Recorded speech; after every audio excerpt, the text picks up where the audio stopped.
Assalamualaikum warahmatullahi wabarakatuh. Sahabat motivator Banua dimanapun Anda berada semuanya. Topik kita hari ini adalah tentang PGRI musuhan dengan IGI. Benarkah?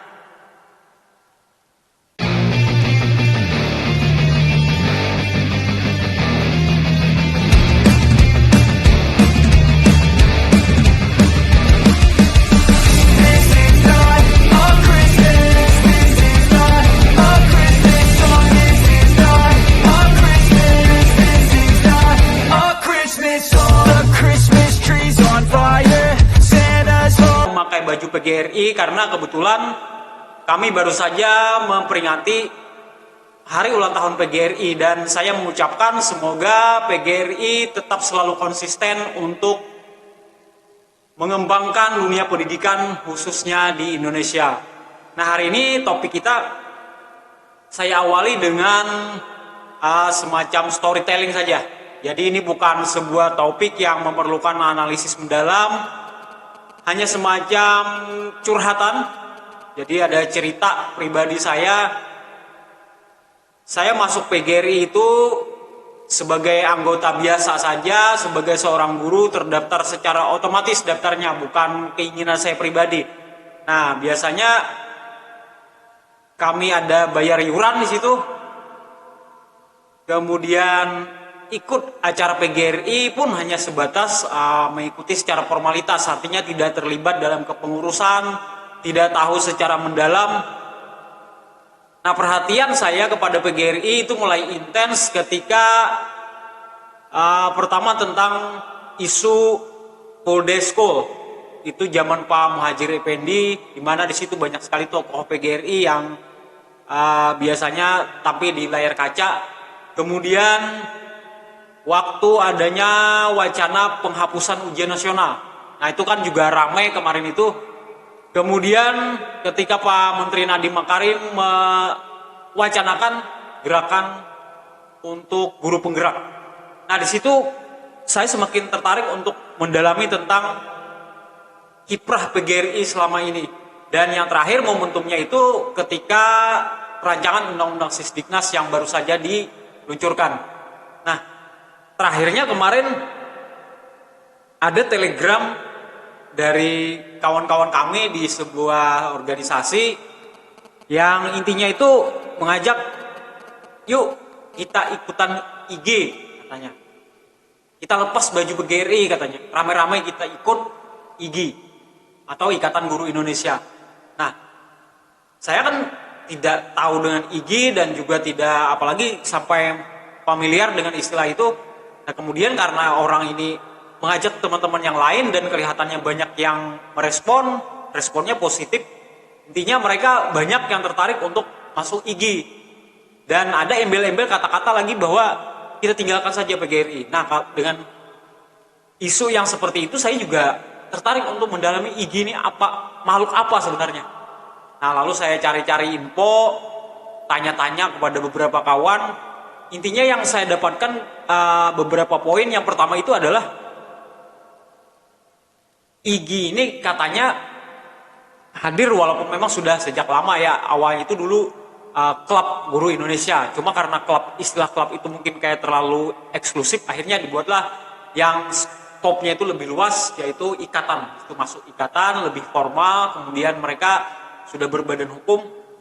Nah, intinya orang-orang IG ini ada merasakan kekecewaan atau aspirasi mereka tidak tertampung, tidak tersalur di organisasi mereka yang sebelumnya. Akhirnya mereka berinisiatif untuk membuat klub sendiri. Lahirlah IG ini yang fungsi utamanya itu mereka lebih fokus kepada pembelajaran para guru. Intinya tuh ingin mengembangkan kompetensi guru especially. Jadi bukan kalau kayak PGRI itu kan dia lebih luas skopnya. Kalau PGRI itu sekarang sudah meliputi jalur-jalur usaha seperti hotel dan lain sebagainya. Itu mungkin mereka sudah punya katanya. Bahkan ada juga gagasan untuk membentuk sekolah-sekolah PGRI di seluruh Indonesia. Nah, kalau si IG ini dia lebih berfokus kepada peningkatan kompetensi guru. Nah, jadi macam-macam pelatihan mereka gulirkan di situ. Mereka ingin sekali guru-guru Indonesia khususnya itu memiliki wadah yang benar-benar tepat untuk mengembangkan keahlian mereka di bidang pengajaran. Nah, katanya juga ada beberapa pengurus IGI yang intinya itu katanya mereka tidak ingin seperti dinosaurus. Dinosaurus itu kan punah karena tidak mampu beradaptasi. Nah, itulah yang diharapkan dengan IGI ini. Karena itu mereka banyak sekali mengeluarkan inovasi-inovasi, kemudian gerakannya itu lebih lincah. Pertama, memang organisasinya masih sangat muda, banyak sekali ide-ide baru. Kemudian mereka juga skopnya kecil, itu kan fokus kepada guru. Akhirnya mereka banyak sekali membuat kemajuan di bidang kompetensi guru. Nah, kemudian salah satu keunggulannya lagi adalah kalau IGI ini pengurusnya betul-betul dari kalangan guru murni. Nah, berbeda dengan PGRI. PGRI itu kan diisi macam-macam nih. Kalau PGRI itu ada dari guru, dosen, kemudian juga dari anggota di kementerian, kemudian karyawan di dinas pendidikan dan seterusnya. Ada pengawas juga, kepala sekolah juga di sana. Nah, karena banyaknya orang-orang dengan aneka macam jabatan inilah yang mungkin kalau menurut analisa saya pribadi ya, PGRI itu lebih mudah untuk disusupi kepentingan. PGRI lebih mudah untuk disusupi kepentingan. Kemudian Pak Anies sendiri itu pernah memuji kepada IGI. Artinya sejak zaman Pak Anies sebagai Mendikbud, beliau mengatakan IGI ini adalah you are small, but you are giant. Nah, kamu memang masih kecil, tapi nantinya kamu akan raksasa katanya. Nah, ini kebanggaan Pak Anies dan kelihatannya ya, ini diikuti juga oleh menteri-menteri pendidikan berikutnya. Nah, salah satu keunggulannya lagi, IGI ini konon tidak memungut iuran kepada anggotanya. Dan satu-satunya yang diminta itu adalah ketika pertama kali kita bergabung itu dimintai 50.000 sebagai tanda keanggotaan. Nah, kalau analisa saya pribadi, ini sekali lagi analisa pribadi ya, saya tidak melakukan semacam riset mendalam, juga tidak berani memastikan bahwa apa yang saya katakan ini benar. Nanti kalau Anda merasa statement saya ada yang salah, tolong silahkan dikoreksi saja di kolom komentar. Biar nanti kita benahi sama-sama. Yang jelas ini akan menjadi pencerahan atau membuka wawasan buat kita semuanya. Kalau analisa saya pribadi, IGI ini cenderung lebih lincah, mereka lebih paham situasi lapangan karena yang berurusan dengan dunia pendidikan itu kan setiap hari itu adalah guru. Karena mereka connected dengan guru-guru ini, terhubung langsung dengan para guru dan akrab dengan mereka lewat pelatihan-pelatihannya yang begitu gencar dilaksanakan di seluruh Indonesia. Itu mereka lebih mudah untuk memetakan masalah pendidikan itu apa sih sebenarnya. Guru langsung soalnya. Mereka menukik langsung ke inti persoalan. Nah, kemudian wajar saja jika mungkin ada pihak-pihak yang jealous, merasa cemburu karena menteri-menteri itu dekat dengan IGI dan sering sekali meminta pendapat dengan IGI tentang isu-isu pendidikan di Indonesia, dan usul-usulannya itu kadang-kadang lebih banyak diterima daripada organisasi yang lain.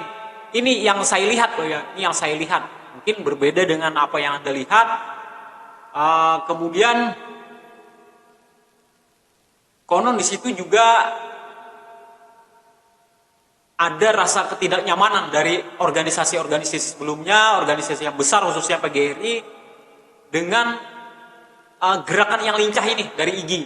Jadi mereka merasa ibaratnya itu zona nyaman mereka agak terganggu dengan lompatan-lompatan yang dilakukan oleh IGI ini.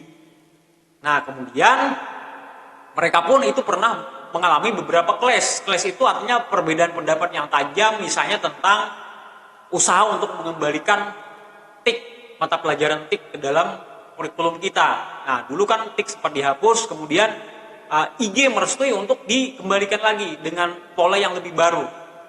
Nah, kemudian juga IG mendukung sekali dengan adanya UKG, uji kompetensi guru, di mana mereka ngotot dengan nilai 80. Orang sertifikasi itu katanya harus tembus 80, wajib tembus 80. Kemudian juga IGI itu menentang keras adanya dulu Mbak Puan Maharani ya, Ibu Puan itu mengeluarkan ide untuk mengundang guru-guru asing untuk didatangkan ke Indonesia.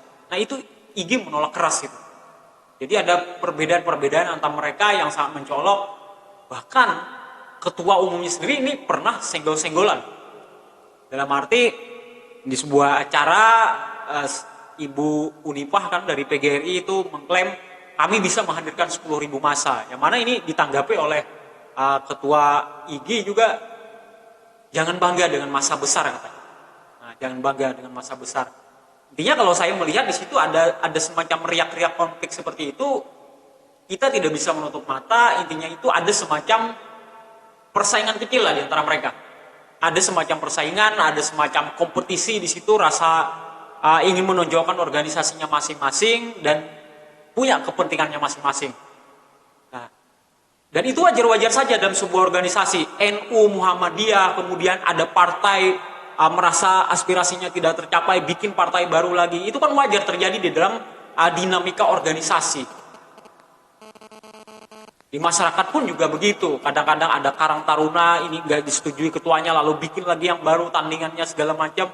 Itu wajarlah dalam dunia manajemen, memang seperti itu. Yang paling penting adalah persaingan ini jangan sampai mengorbankan awak kapal. Nahkoda yang ada di depan, para adidaya, para penggenggam kuasa untuk kebijakan, itu jangan sampai mengorbankan orang-orang yang di bawah. Dalam hal ini para guru, para siswa, dan dunia pendidikan pada umumnya.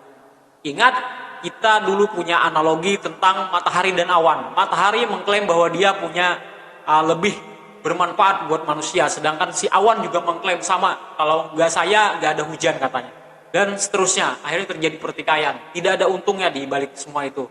Intinya adalah hari ini kita hanya ingin belajar, tidak bermaksud untuk mengunggulkan salah satu, merendahkan salah satu.